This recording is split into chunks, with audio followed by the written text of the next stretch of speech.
Housewife to Empire. Chapter 1. This call kicked off my revenge. Tyrell Ty Jackson paced the living room hardwood like it owed him money, phone glued to his ear, sweat shining on his fade in the muggy Memphis night. The busted ceiling fan just swirled hot air around, but Ty still rocked his brand new Lakers jersey like he was courtside at Staples.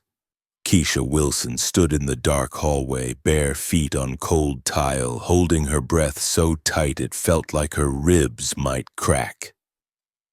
"Bro, I'm good," Ty bragged into the phone, voice louder than the TV downstairs. "App downloads are through the roof, and that girl? Man, she's comfortable right where I keep her." He chuckled, the fake kind, all air and ego.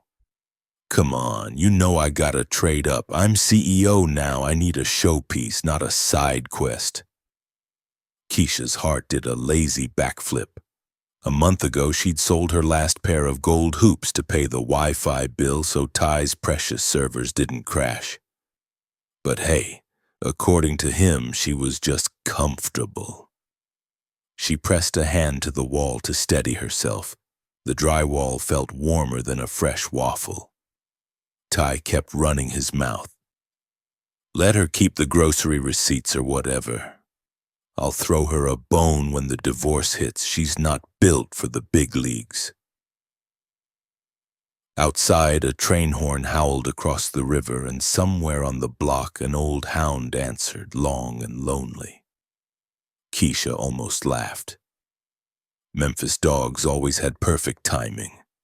Her reflection in the hallway mirror stared back. Tired eyes, chipped nail polish, t-shirt splattered with bleach from her day shift at Germantown Care Center. She whispered, "Side quest, huh?" and rolled her eyes so hard they nearly moonwalked. Ty ended the call, swaggered to the kitchen, and cracked open a craft beer he couldn't pronounce. The fizz popped like fireworks in the quiet. Keisha slipped into the spare room that had once been her little stitching corner, flicked on the dusty lamp, and woke up her elderly laptop with a slap to the spacebar. The screen lit the room a ghostly blue.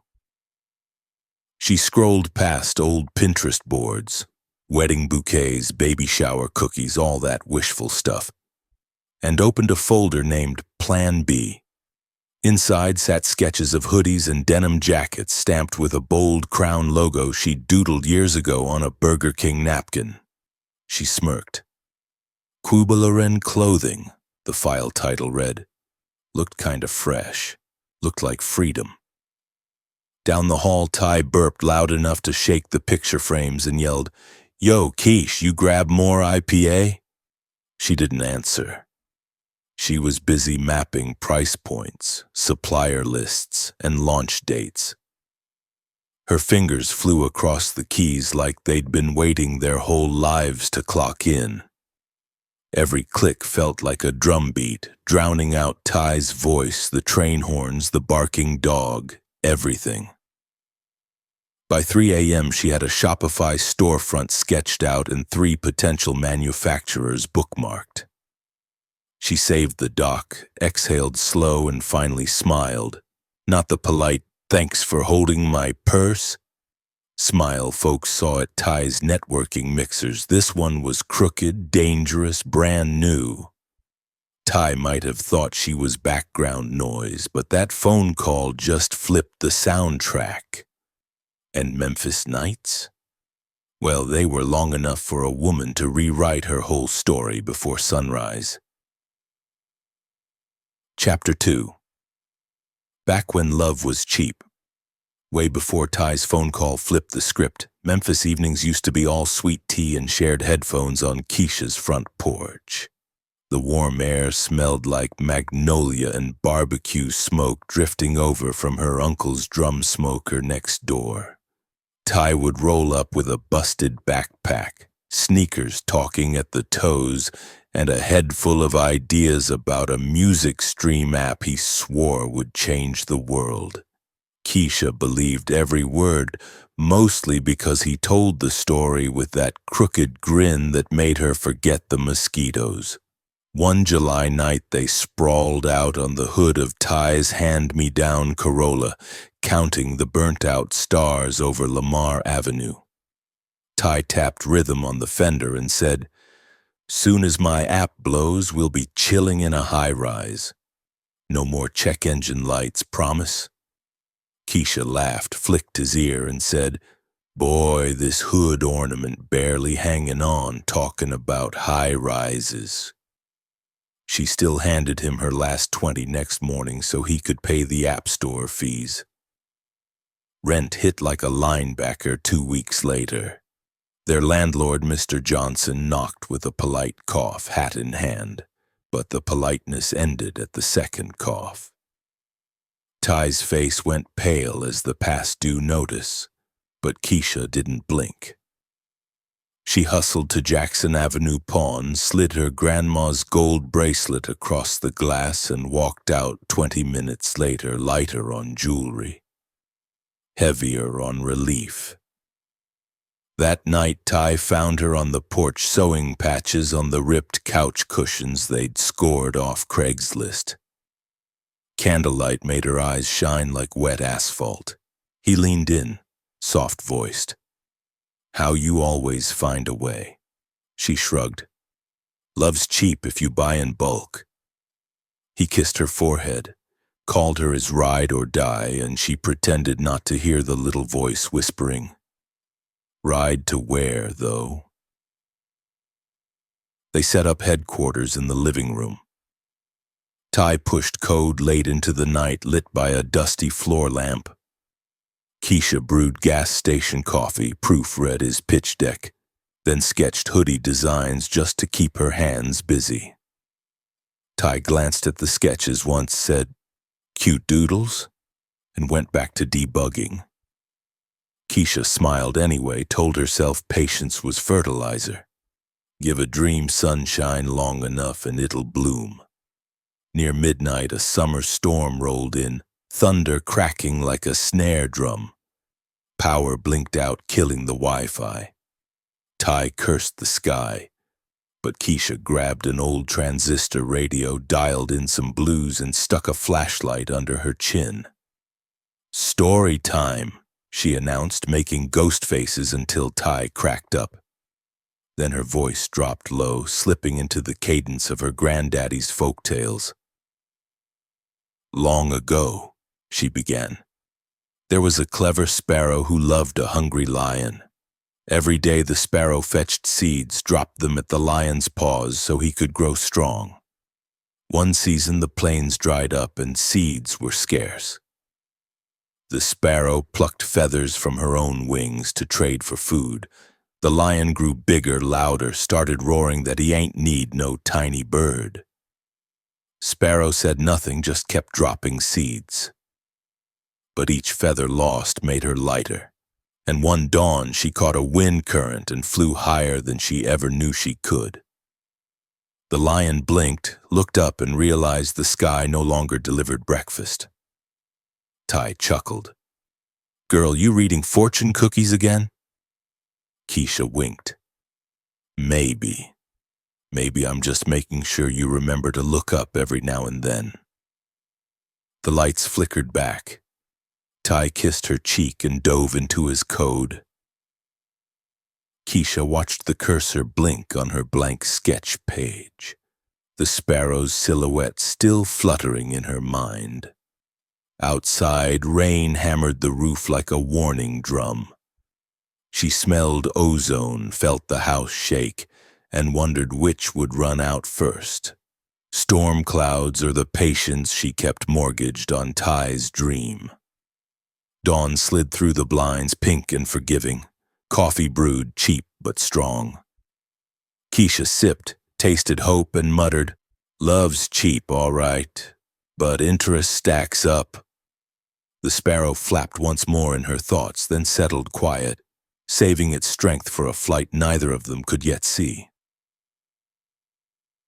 Chapter 3. Midnight Grind. Keisha's alarm buzzed at 12:59 a.m., soft enough not to wake Ty snoring on the couch. Winter rain drummed on their leaky roof like a high school drumline. Every drop sliding down the window, flashing red and blue from the busted streetlight outside. She wrapped herself in a hoodie, one of her own prototypes, and tiptoed past Ty's Jordans scattered like landmines on the floor. The living room smelled of cold pizza and bragging rights.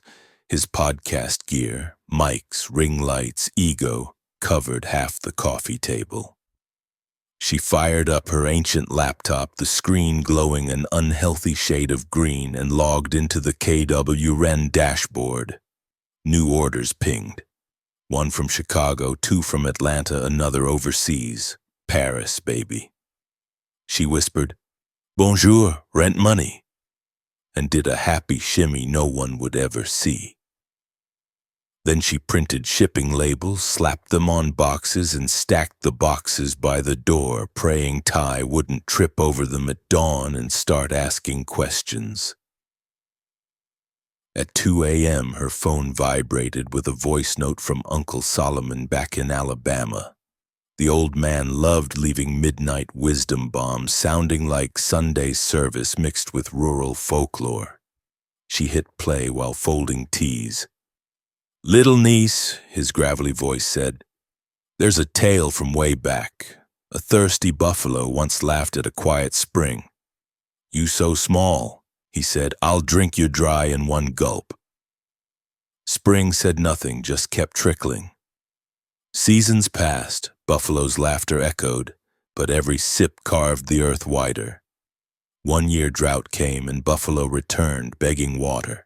Spring flooded the plain, feeding every creature except him. Remember, child, rivers talk low but move mountains." Keisha grinned.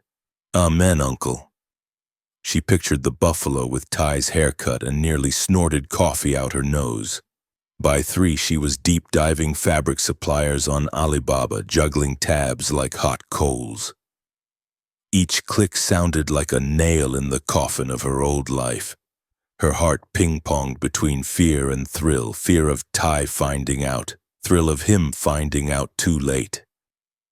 She glanced at him, still dead asleep, mouth open, one sock on, TV remote balanced on his gut. Love lingered, yeah, but pride had started forwarding his mail elsewhere. Sunrise crept across the wood floor, painting it gold like free Instagram filters. Ty finally stirred, grabbed his phone, and launched his live podcast right there in boxer shorts. "Morning hustle, fam," he yawned to his followers. "Today we're talking fake entrepreneurs, especially these girls selling bedazzled hoodies from their mama's basement."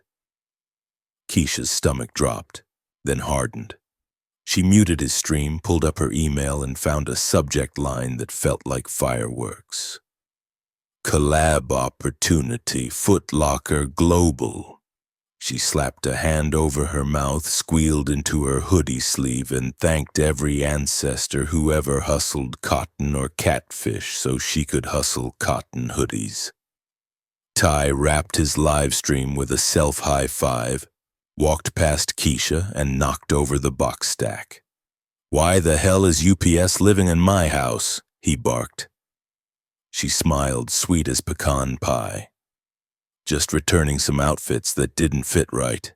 He shrugged, too busy scrolling comments hyping his hot take to notice the KW-REN logo on every taped-up flap. When he ducked into the shower, she scribbled a to-do list on a sticky note. 1. LLC paperwork. 2. Trademark crown logo. 3. Double Friday inventory. 4. Call Foot Locker rep. Act cool, girl. Rain stopped, daylight stretched, and the city smelled like wet asphalt and fresh chances. Keisha set the sticky note on her laptop, kissed it for luck, and whispered to the empty room. "Rivers talk low, remember?" Outside, that old streetlight flickered off, as if giving her a slow, sleepy nod. Chapter 4. The day the mask slipped, Ty booked the Sky Lounge at the new Riverfront Hyatt, lit with neon blues that made the Mississippi shimmer like cheap sequins. Everybody who was anybody in Memphis Tech showed up.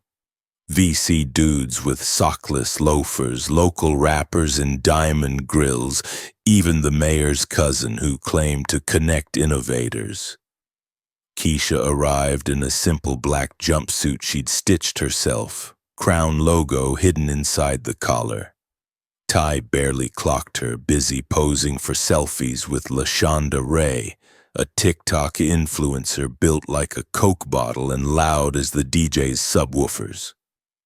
Keisha grabbed a ginger ale at the bar and scanned the skyline.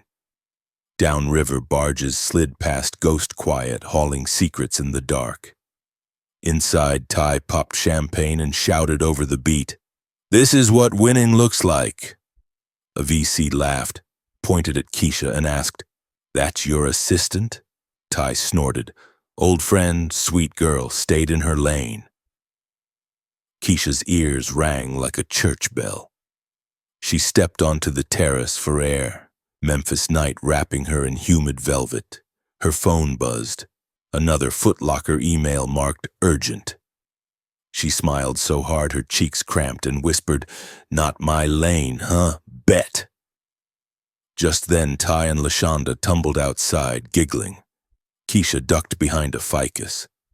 Ty leaned in, slipped LaShonda a velvet ring box. "Soon as my lawyer finishes the paperwork," he said, "I'm free. Stick with me and we'll buy a penthouse in Atlanta." LaShonda squealed, kissed him, and Ty bragged, "I only invest in premium stock, baby. No room for outdated shares." Keisha felt her throat burn, but tears refused to fall. Instead, a strange calm settled, the kind folks get before they yank a fire alarm.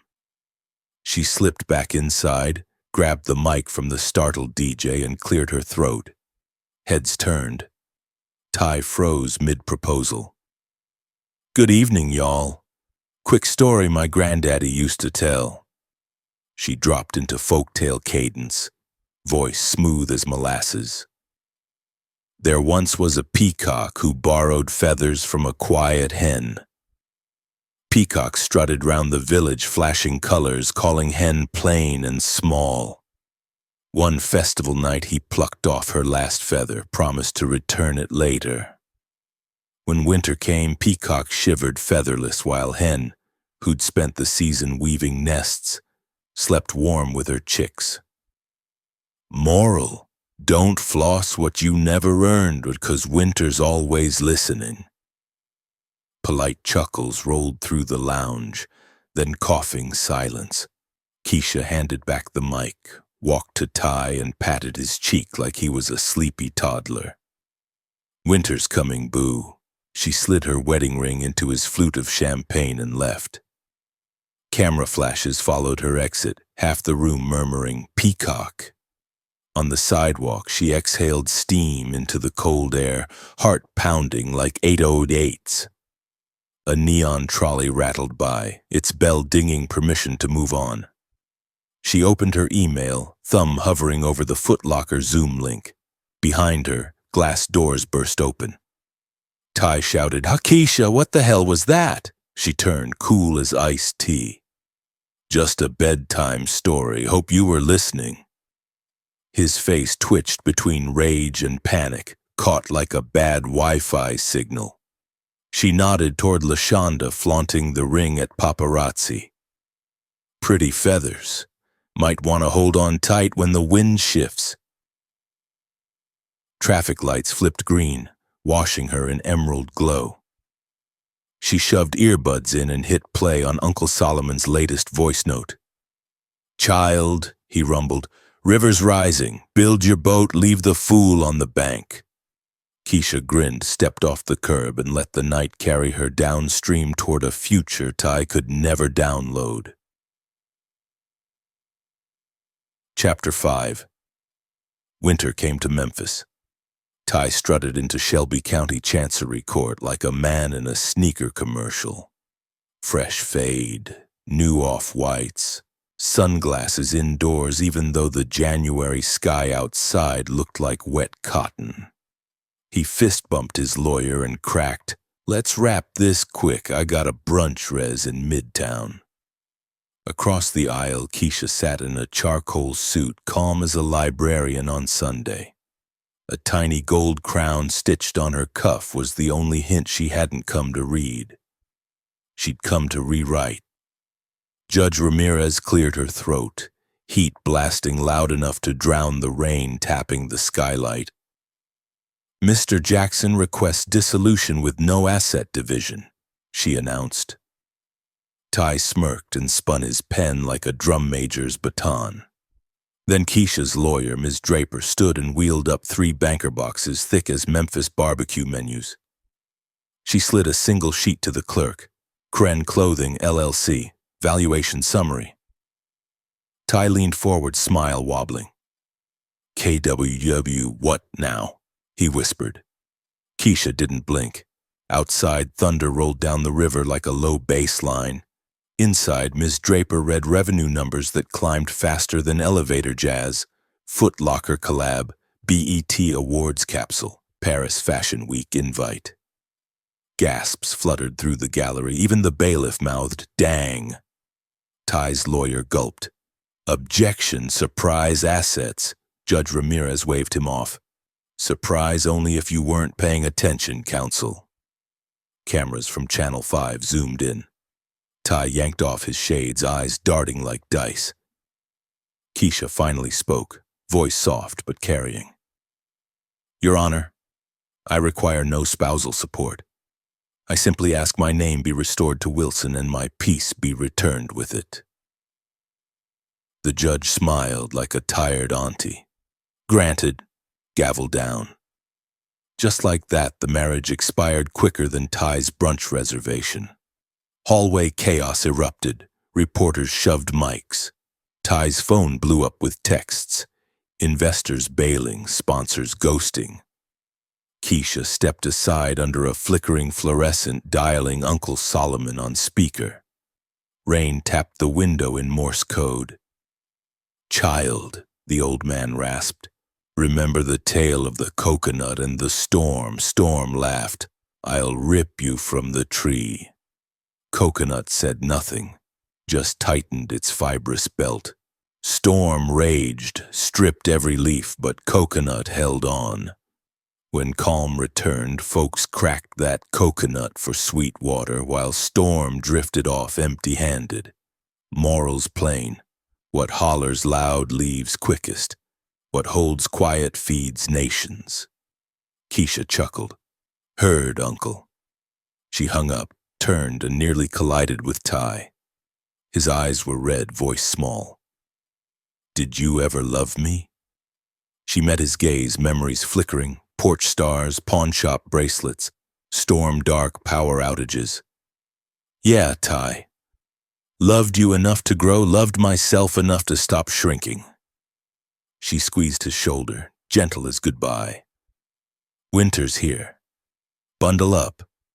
She walked into the drizzle, paparazzi bulbs popping like distant fireworks. Foot Locker's VP waved from a black Escalade, door-open heater blasting soul music. Keisha slid in, rainwater sparkling on her crown cuff. The city blurred past, muraled brick walls, neon chicken shacks, river barges hauling secrets east. Her phone buzzed. Paris confirmed.